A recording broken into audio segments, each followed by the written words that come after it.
Green comes in many shades, and contrary to what you might hear from some stylists and interior decorators, they don't always go together.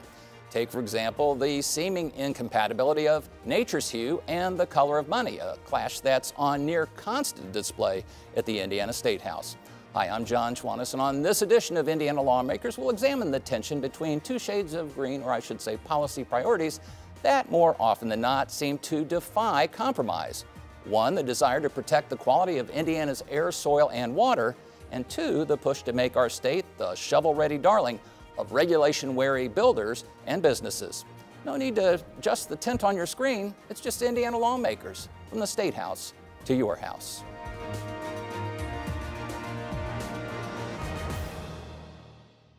This session, as in most, you don't have to look hard to find an example of the previously mentioned clash of greens. All of the elements were front and center in the debate, some would say truncated debate, over House Bill 1383, the very first piece of legislation to reach the governor's desk this year.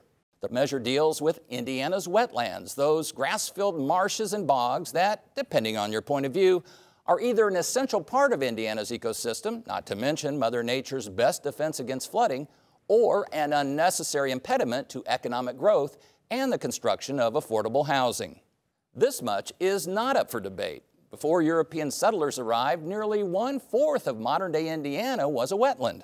That acreage has since shrunk by some 85%, and the trend is only accelerating thanks to legislative changes made 3 years ago and a 2023 ruling by the U.S. Supreme Court that gutted federal protection of such lands.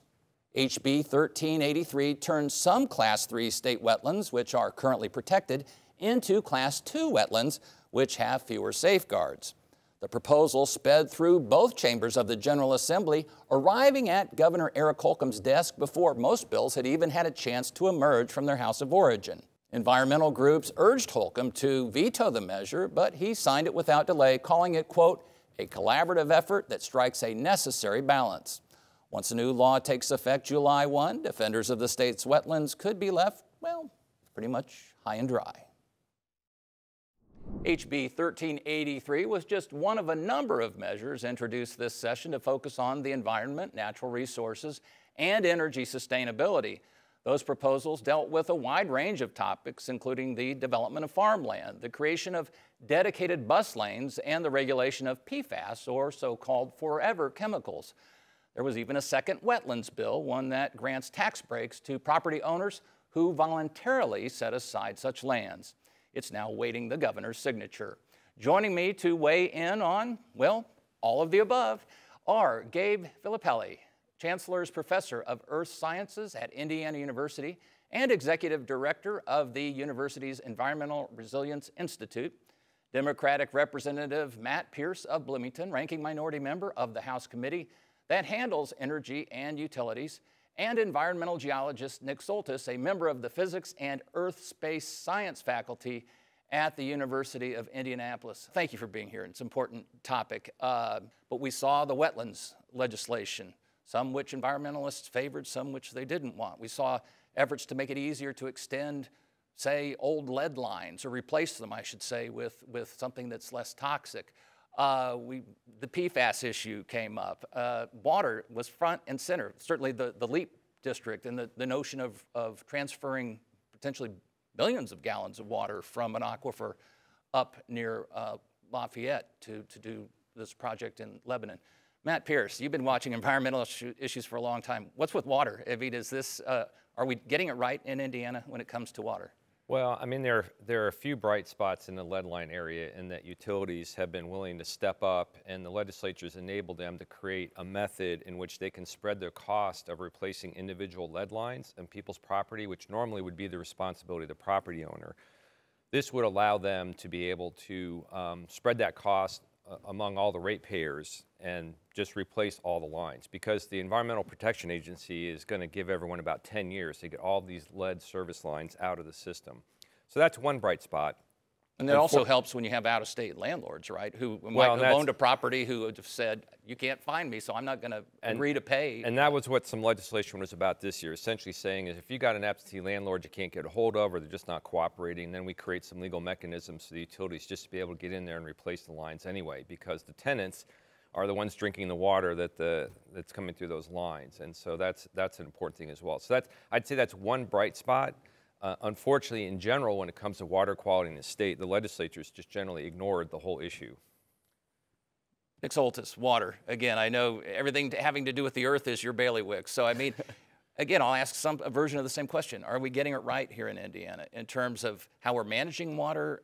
Do we have enough of it? Are we allocating it properly? Are we worried about things such as flooding and filtration, which certainly was front and center in the wetlands discussion? It definitely was. And, you know, water is a huge issue, right? It's a solvent of life. Like, we can't have life wethout water. And water is really great at a lot of things. It carries just about anything it picks up with it, right? And the thing that struck out me with the wetlands conversation, right? Because we have these issues in Indiana with flooding, with water quality. And one of the best natural ways to clean water, to manage water, to store excess water is wetlands, right?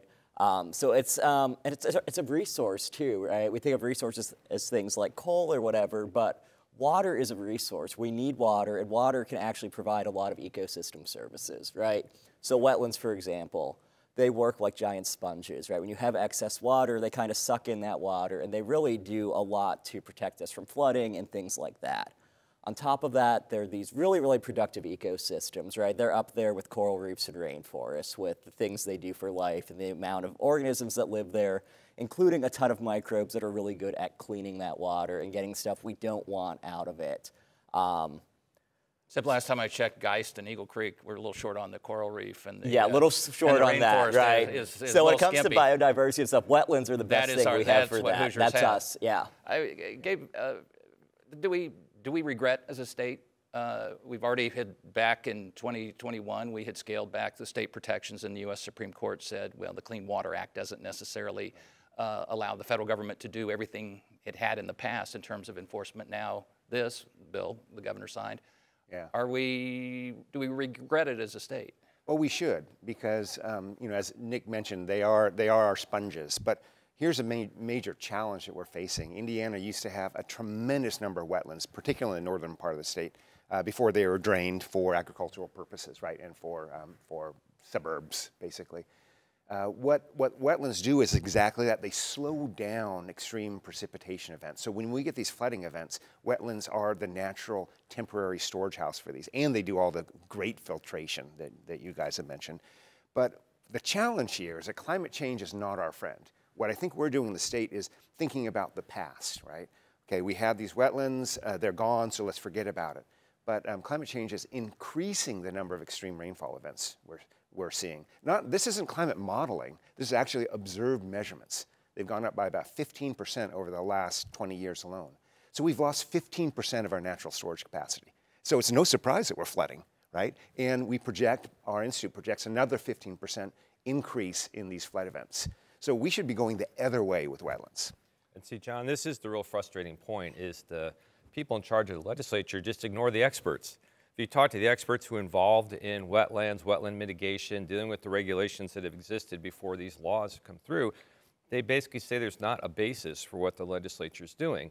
And I'd point out that no one supporting the bill that reduces wetlands protections is willing to come on this program and defend themselves, despite your trying. I was going to make the point that those who think that there's an attempt to team up on one side or the other, we did extend invitations. Yeah, and it's people out there have to understand that because of gerrymandering, because the districts have been manipulated by the majority party, it makes most of them immune to general elections. It's all about the primary. So if they satisfy their own base of support, they're good, right? So what this means is the legislature has a lot less accountability. So if people get frustrated about why are you reducing protections of wetlands, which could bring us so many benefits, reduce flooding and other impacts and be good for the environment, there's no accountability there because you can't get at people who are in 70% districts. Now, in fairness, we should point out, in addition to the fact that we invited folks and they couldn't make it, there was a bipartisan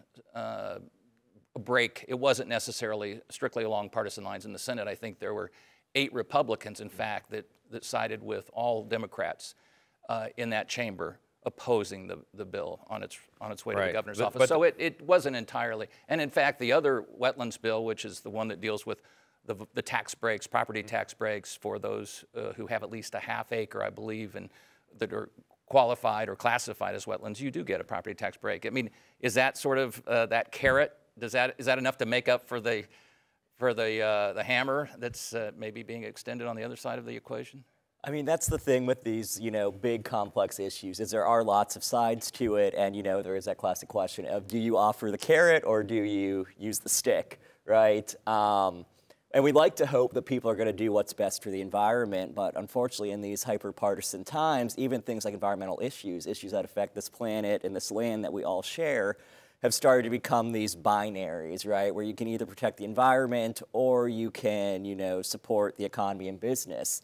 And I tell my students this all the time, it's not a binary, it's a complex issue where you can find room for both, right? But it takes a lot of collaboration, a lot of working together to kind of find these solutions. But what it boils down to is, we get one environment, it's up to us what we do with it, right? And it's something that affects all of us, right? Flooding is not a Republican or Democrat issue, right? We all deal with flooding and issues of urbanization. So it's really an issue that has a lot of nuance, and I hope as we go forward we really look at that nuance and think of some of the complexity that underlies these issues. Well, Gabe Filippelli, you've been watching this. I think you said you arrived in Indiana in '94, perhaps. Right, so you've seen a lot of the environmental debate unfold. Matt Pierce just made a point about lawmakers not necessarily heeding the advice of experts. We saw certainly this particular bill was drafted by IDEM, ostensibly, although there are people within IDEM that said they weren't necessarily consulted. But on many issues, the General Assembly's theme of late has been to say when you have these regulatory agencies that require a certain amount of expertise, as IDEM would, they really have put the brakes on a lot of the kind of rule promulgation at the agency level. Have you seen, am I reading that correctly, and is that posing a challenge for those who want to make sure that the environment and natural resources remain front and center in Indiana? So it is, and I think the item's very responsive to what the Statehouse is saying, right, because it is a state agency. But where I see them making great steps forward is that they finally, this last year, embraced the Inflation Reduction Act, so the largest legislation ever on climate change mitigation and adaptation. And they're putting together a climate action plan for the state, which means that we'll now be eligible to get a lot more of this federal funding that's specifically aimed for these climate things. So IDEM is, I think they're trying their best, but when you have a state that now is ranked number 50th in environmental resources, there's 50 states last time I checked. Louisiana used to be always worse than us. No more. Kentucky gets substantially more climate funding than Indiana. We should just at least aspire to be Kentucky. Yeah, so the question is, why is this? Why is the legislature not addressing these clear environmental problems that confront the state? And it's because you have these special interests have such a death grip on it. So for example, in the wetland space, the Home Builders Association, which plays in elections, they donate to campaigns, they do grassroots things, they have impact, but they did something better. So why just be in the hallway when we could have members on the inside? And so they have very adeptly over the last decade or so, anytime a legislative seat opens up, they try to recruit a home builder to run for that legislative seat. And so you have a core of home builders within the legislature who oftentimes introduce this legislation or kind of push it through. And that's the kind of thing where it's difficult then to penetrate when you're not willing to listen to the experts about what the impact of what you're doing is. It's certainly the challenge, I guess, of a citizen legislature. When does natural interest or occupational interest carry over into something that's less savory, I suppose?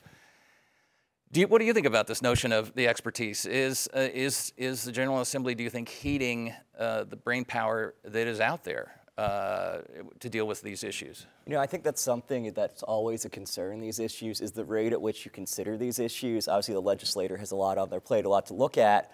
And I think sometimes that chance to listen to expertise just doesn't happen. It's tough because You know, obviously I'm not in charge of policy, right? I'm a geologist, but I understand how, you know, the world works, right? I have a lot of information to give. We kind of talked about earlier, legislators have to know a little bit about everything, right? So it's kind of this issue of where do you put your time? Do I wish they would listen to us more? Yes. Do I wish that they would, you know, listen to some of the citizens who take the time to go to the Statehouse and make their voices heard? Yes. You know, you talk about, you know, a citizen government where everyone kind of has the say. I think, you know, as a citizen of Indiana, I haven't lived here that long, you know, sometimes I feel like my voice doesn't matter.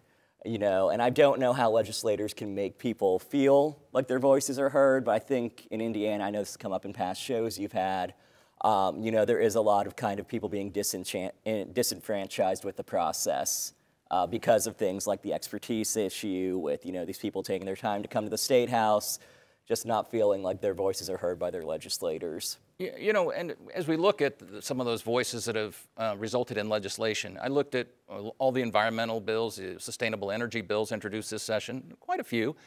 A lot of them never got a hearing. Now, part of that's because it's a short session.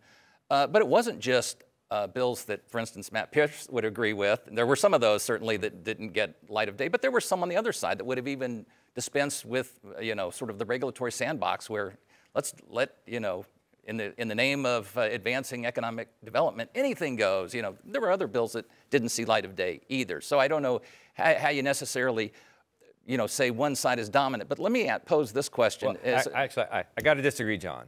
One side, if you look at the scope of the last 10 years, say renewable energy, right? Rooftop solar, this thing called net metering, all of these policies that could be agrivoltaics. I got to say that word because I didn't know it existed until a few months ago. So now agrivoltaics. So we're ranked really low on encouraging renewable energy. Now we've had renewable energy developing in the state because we just happen to have some electrical transmission lines going across the northern part of the state. So the entrepreneurs have to put their stuff near transmission lines. So just by default, we've had some things happen. But the people in charge of policy refuse to acknowledge that climate change is a real issue that needs to be dealt with. And one way to do that is you accelerate the transition to renewable energy. Instead, it's a grudging acceptance that it's coming, so maybe we have to do a few things. But most of the legislation has not advanced renewable energy. Community solar is a classic example. There are a lot of people saying, look, if you would just create the policy framework so utilities had to accommodate community solar, then people could come together who can't afford to put solar on their own roofs or they rent or whatever, and you could put some solar in a vacant lot someplace. This is different. So it's between the individual homeowner and then the utility scale solar farm. This is something in the middle. It's a way for homeowners to come together, buy a share of this renewable, and that would feed back into the system. And that didn't happen, you're right, didn't get a hearing, nor did the one that would create a task force to look specifically at how climate change, you know, is unfolding. That's another one that didn't. But by the same token, back to my point, there was also one that would have basically said, keep shoveling the coal and put the brakes on the whole 5 pillars of, you know, renewable, and we're really doubled down on the notion of having a go-to source under any circumstance, which is coal. So it does cut both ways. Just a general question as a state, when I talk about PFAS legislation, when I talk about, you know, lead pipes and all these things, are we concerned more, or should we be more concerned about what we're trying to undo and mitigate, or should we be more concerned about things we can do to get ahead of the game? Or are those mutually exclusive? Right. Well, I think the legislature can walk and chew gum at the same time. So I think you need to be doing both things. But I think that really, if you look at what are the biggest public health issues, pollution issues, basically facing the state, we've got a lot of cleanup work to do. We've got to get policies in place to like stop the bleeding, stop the pollution, and then figure out how do you remediate it. And coal ash is another example, right? We have been unwilling as a legislature to do anything to really get rid of the coal ash. We're kind of content to let the utilities just kind of cap it off, and you know, experts have said there's issues about whether that's going to leach into the water table and end up contaminating drinking water, and it's just, it's crickets chirping. Well, we have a whole community actually built on coal ash here in the state. Gabe, let me ask you a similar question. Is our focus in the right place? And I say we, as if it's a royal we in the General Assembly, but a lot of it is about mopping up, cleaning up, and even arguing about what the problem is as opposed to perhaps capturing opportunity. with sustainability that would change the way we live and breathe and work here in Indiana. Yeah, and I think a lot of it is exactly that point. We look to the past. We clean up we try to clean up our messes. Lead service lines are a big issue. They're all over many communities in Indiana. We don't know where they are necessarily either, and so welcome legislation for mitigating that. And of course, taking it to the last step, which is actually the homeowner's property, which often has lead service lines, lead components to them. But when it comes to thinking about the future, the coal ash is a huge issue. Not only is it currently likely leaking into many waterways, but if you look at climate change, again, extreme flooding, most of these are right on waterways, and they're extremely vulnerable to that. So we have a lot of pollutants near waterways, vulnerable to flooding. We have the waterways themselves are already impaired around the state, or impaired largely from sewage. And we haven't taken into account how do we deal with some of our municipal sewer systems are certainly antiquated, and every time there's a heavy rain, you see a lot of the sewage. And then you have the whole septic tank system, which other legislation would have dealt with disclosures about septic tanks. Well, that's another classic example. Over the last 10 years, the legislature has done everything it can to keep people from hooking up to municipal sewer systems, conservancy district sewer systems that would keep the water cleaner. Right? They've created all kinds of loopholes and ways for people to say, I'm just going to keep my septic tank, and you really have no way of knowing if that septic tank is functioning. And so unless your septic tank fails to the level where you have fecal matter floating in your backyard, who knows what's happening there. And so the legislature has really undermined the ability to get people onto sewer systems that do a better job of protecting the environment. Well, and that was another bill that I saw come out of the Senate. Didn't get a hearing, but it would have created a mechanism by which local governments could have identified and funded or start to fund clean energy and wastewater districts. So a lot of this, though, is teeing it up, I guess, for next session. And with that in mind, forget about everything we just talked about that did or didn't pass this year. What's the one thing from your standpoint that Indiana can do to better position itself in terms of the environment, in terms of sustainable energy, in terms of the way we enjoy and utilize natural resources? What did we do? You know, I think the one thing we need to do is get some clear priorities when it comes to the environment. Like they've mentioned, it's a many-headed beast. It's not one issue. It's not coal ash. It's not lead. It's not PFAS. All of these things are issues that all need to be addressed, right? The citizens of Indiana deserve to have a safe, healthy environment. Everyone has a right to that. And if the state doesn't start looking at these issues and think about how can we clean up the mess we have and how can we prevent these messes in the future, we're going to have some major public health issues for the folks who live in Indiana. In particular, PFAS, which we haven't got into much, is a whole class of chemicals that we don't even have a good sense of how it impacts the body or what safe levels are, and they are everywhere, right? The state really needs to look at some of these things for the betterment of our citizens, right? All these issues connect. Gabe Filippelli, same question. If I make you czar of energy and environment for the next hour, what are you going to do? Right. Well, first, I'll give you more than that. I'll say for a week. How about that? I would like it for a week, yeah, or a month. I would say this challenge of some of the decision makers thinking about their own interests, like you're talking about the builders, right? If I'm a builder and I want to develop a property, am I going to set aside 20% of it for wetlands or for natural drainage unless I'm forced to? Probably not. So what we're seeing is Indiana becoming not actually more and more industrialized as we're hitting the post-industrial age, which means that a lot of young people are not going to be all that interested in coming back to Indiana. It's not, when you rank 50th in environmental assets, that's a challenge. So I think that IDEM is going to have to continue moving forward and actually accelerating its efforts to confront climate change. But like you said, Nick, it's not a binary. Just because you value a safe environment doesn't mean you devalue making money.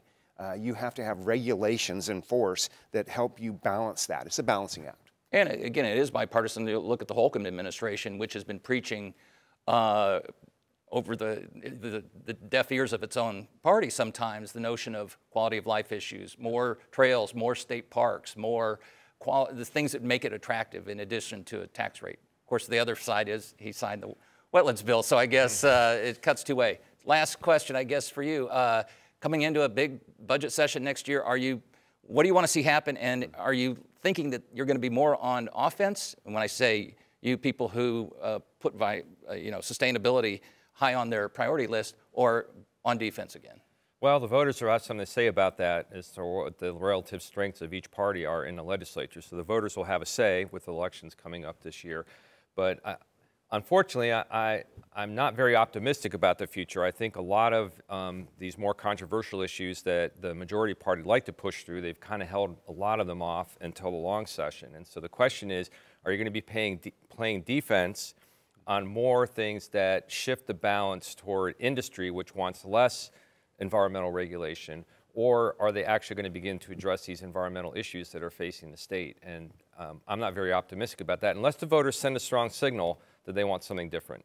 Well, that's a classic. We will see what happens, right?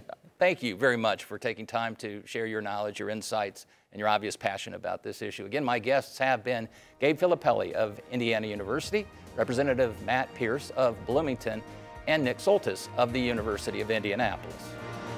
For better or worse, and reasonable people can debate which it is, the General Assembly has made higher education a high priority this session. We'll study the potential consequences on the next Indiana Lawmakers.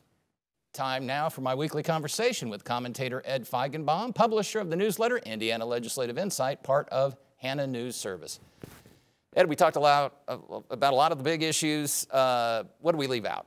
What do we need to know? We talked a lot about the policy that did and didn't make it, but I think there's an interesting administrative law issue that's kind of floating around under the surface that will affect environmental law in the future if it does pass, and that's House Bill 1003, and that got a hearing in the Senate Judiciary Committee this week. And one thing that would do is change the way that appeals are handled from administrative agencies. And that's important because there are a lot of very big environmental issues that get appealed from the agency to the courts or to an administrative law court. And one thing that 1003 would do would be to change the level of deference that's given to the agency, both in terms of facts and the actual decision, and allow the administrative law judge to then make an independent determination of the facts. So essentially, rehear everything from scratch. And that's been a problem for some of the agriculture groups, some of the poultry association groups, the dairy people. They're not happy with allowing a second bite of the apple to some of the groups that are challenging permits in particular. A lot of the other groups, some of the business groups, are very pleased with this legislation. So in the final week of the legislature, this is going to be shaped, I think, in conference committee, and it may have a big impact going forward. Of course, that's also an issue at the federal level that the U.S. Supreme Court has been, yes. The case that's been wrestling with it. Do you sense that, who has the upper hand right now in all these issues? Is it those who really don't have much appreciation of expertise in the agencies? Is that the primary mode of thinking right now?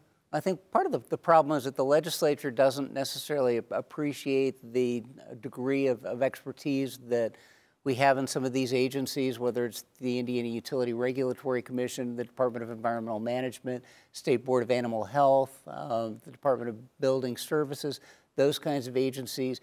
And what they don't realize is if they don't want the agencies to be making these kinds of determinations, they're going to have to be a lot more specific in the laws that they pass. All right, last question. Anything we need to look for, surprises in the store? Give you 10 seconds. Watch Senate Bill 256. It's the new omnibus and Medicaid reform bill. You heard it here first. Ed, as always, appreciate your insight. Thank you, John. Well, that concludes another edition of Indiana Lawmakers. I'm John Schwantes, and on behalf of commentator Ed Feigenbaum, WFYI Public Media, and Indiana's other public broadcasting stations, I thank you for joining us, and I invite you to visit WFYI.org for more Statehouse news. Until next week, take care.